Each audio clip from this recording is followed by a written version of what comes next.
Lu beneran mau Islam atau belum? Awalnya kan memang masak, iya. Pulang-pulang jadi mualaf. Maka orang yang beriman pada Yesus dan beriman pada Muhammad, dia dapat 2 pahala. Bobon dapat 2 pahala. 2 pahala, brother. Alhamdulillah. Pas aku masuk Islam, apa yang terjadi? Beberapa bulan itu Allahu Akbar di kepala gue gambar Yesus.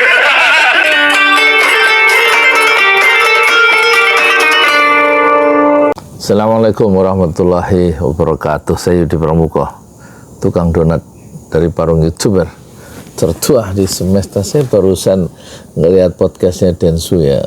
Densu itu siapa sih? Densu Sumargo ya. Densu. Sama sebelah kanannya Felixio, sebelah kirinya Bobon Santoso yang masuk Islam melalui, dengan izin Allah, melalui Ustadz dari Sulaiman ya. Pembicaraan hampir sejam ya. Sangat menarik ya. Jadi ketiga-tiganya memiliki sikap yang pemikiran yang open ya, open mind ya. Apalagi Densu sebagai tuan rumah, sebagai pemilik podcastnya itu, pemilik ya podcast akunnya itu, yang nonton juga 1,3 juta dalam waktu 11 jam.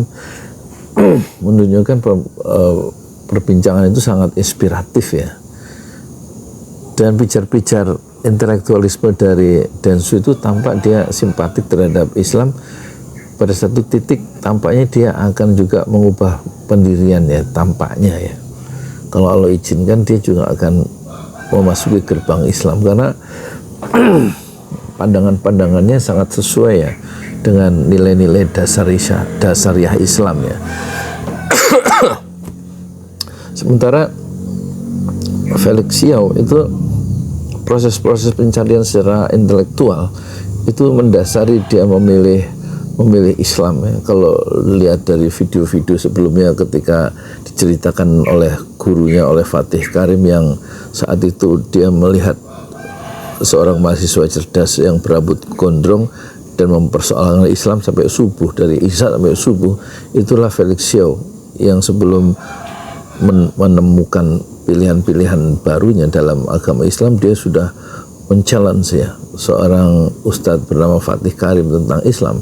Jadi ketika semua kegelisahan intelektual Felixio itu kemudian bisa diimbangi atau direspon atau bisa dibayang-bayangi oleh Ustadz Fatih Karim yang memang cerdas juga menghadapi seorang mahasiswa di Bogor IPB ya kalau nggak salah, Institut di Bogor, yang juga sangat cerdas dan agresif, itu kemudian menuntun siapa Felixio itu berbeda dengan Bobon ya.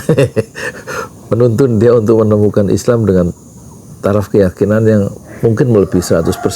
Sementara Bobon tampaknya kan dari raut wajahnya juga dipersoalkan oleh Densu dan juga oleh Felixio tentang adanya semacam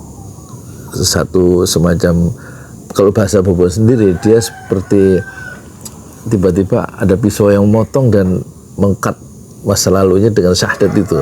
Jadi dia secara terbuka dan secara intelektual dia jujur mengakui perlu penonton Densu itu, penonton podcast ini, perlu podcast Densu itu, dia minta diberikan waktu untuk mempelajari Islam, dan dia sendiri tidak sampai mencapai keyakinan 100%. Kalau memang itu dipresentasikan sebagaimana dipersoalkan oleh Felixio dan Densu. Jadi memang perjalanan keruhanian seseorang atau perjalanan intelektual seorang dalam menemukan pijar-pijar kebenaran itu memiliki satu riwayatnya sendiri, memiliki backgroundnya sendiri, dan memiliki satu format keyakinan yang tidak sama dari satu orang dengan orang lain. Setidaknya kalau kita bandingkan antara Felixio yang dari Kristen dan juga sama-sama Cina sebagaimana Tionghoa, sebagaimana Bobon, dan sama-sama dari Kristen, tapi pengalaman spiritualnya sangat berbeda ketika masuk Islam. Kalau Felixio kan dari video-video sebelumnya kita tampak dia melakukan satu pencarian yang intens dan dengan tingkat agresivitas yang tinggi, dan dengan izin Allah dipertemukan dengan Ustadz Fatih Karyo. Sementara Bobon itu sebenarnya tujuan awalnya katanya kan untuk masak pulang-pulang jadi mu'alaf. Jadi ada semacam culture shock culture ya, keterkejutan budaya katakan gitu, atau keterkejutan keyakinan ya, ketika tiba-tiba dia diajak oleh Ustadz dari Sulaiman syahadat di Masjid An-Nikmah di Cibubur itu, dalam video-video yang beredar luas dan viral ya. Jadi perbincangan pagi ini yang saya lihat pagi ini di Densu, di Curhat Densu itu sangat menarik ya, sangat membuka wawasan, karena perbincangan ketiga orang itu dilakukan dengan tingkat kejujuran yang hampir optimal. Assalamualaikum warahmatullahi wabarakatuh. Di jalan Allah. Ini Masjid Enam Syuhada lagi dikunjungi sama Ketua Hilmi. Modal awalnya berapa Pak Yudi Pramuko? 750.000. 750.000 rupiah aja. Jadi ini 500 jutaan nih barang. Sekarang udah habis 310. Masya Allah, tuh udah pakai keramik, laponnya tinggal. Granit tuh kayak marmer. Tuh, Masya Allah nih, sampai juga kita ke sini. Masjid Enam Syuhada, ngapa namanya Masjid Enam Syuhada, Pak Yudi? Kita mau mendokumentasikan perjuangan dakwah nama anak muda pengawal Habib Rizik Syihab itu. Masya Allah. Yang dibunuh sama orang jahat di kilometer 50. Kilometer 50 ya. Itu kan simbol memperjuangkan dakwah itu kita harus memberikan segalanya untuk Islam kan ya. Masya Allah. Dan nama anak muda itulah yang sudah memberikan segalanya untuk Islam. Masya Allah. Apa nanti nama pemuda itu ada juga di sini mungkin diterahkan? Mungkin namanya 6 syuhada. 6 syuhada itu, ya. 6 syuhada dipasang di sini, 6 syuhada. Bip Ali, apa yang dikomentarin dari ini semua, Bip Ali? Masya Allah, luar biasa. Dari uang 700.000, kalau pengen ternyata bisa. Bisa. Allah kirim. Tuh, bisa. Ya, dengan masuk satu gang kecil, tapi Bapak ini luar biasa. Kecil tuh. Oh, Masya Allah ya. Satu call aja. Masya Allah. Perjuangan Pak Yudi Pramuko, YouTuber sejagat paling tua. Tertua di semesta. Tertua di semesta. Masya Allah. Tukang donat. Tukang donat. Tukang donat dari Paru. Ini saya laporkan dari lapangan ini, langsung dari Masjid Anam Syuhada. Masya Allah. Dan ini dia. Dalam lihat ah. Tuh lihat tuh masjidnya. Tuh imamnya situ tuh. Malam-malam lagi kita. Masya Allah. Masih kurang nih. Atapnya katanya transfer aja. Masjid Enam Syuhada sebentar lagi selesai. Dinding lubang angin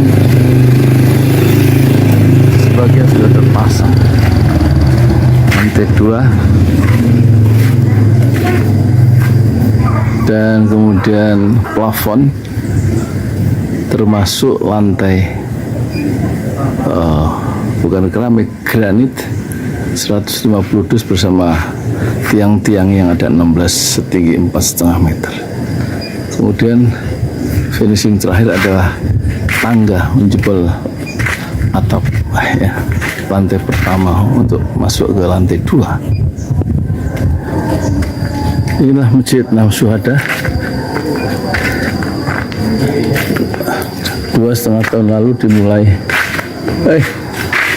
pada 2 Agustus hari Senin 2021. Tinggal sedikit lagi insya Allah, dan lantainya dari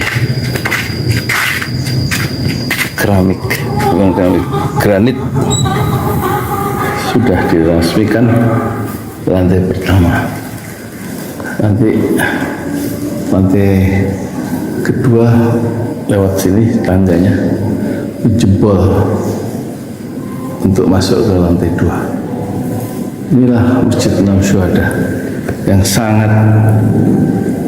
megah karena dari bahan-bahan pilihan, kualitas nomor 1.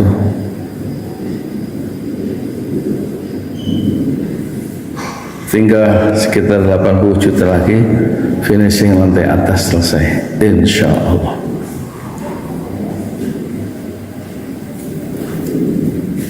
Ya, inilah Masjid Enam Syuhada yang sangat bersejarah, ya, dalam sejarah dakwah Indonesia modern, insya Allah, karena ini dibangun dalam konteks kezaliman rejim penguasa yang sudah membunuh 6 santri dari front Laskar Front Pembela Islam, dan kita abadikan pengorbanan dan perjuangan dakwah mereka sehingga kita sebut namanya Masjid 6 Syuhada. Mereka mengawal perjalanan dakwah gurunya Habib Rizik Syihab, dan mereka dicegat oleh orang-orang jahat di kilometer 50. Saya Yudi Pramuko, tukang donat dari Parung Juber, tertua di semesta fasbir sabrun jamil. Bersabarlah dengan kesabaran yang indah. Assalamualaikum warahmatullahi wabarakatuh.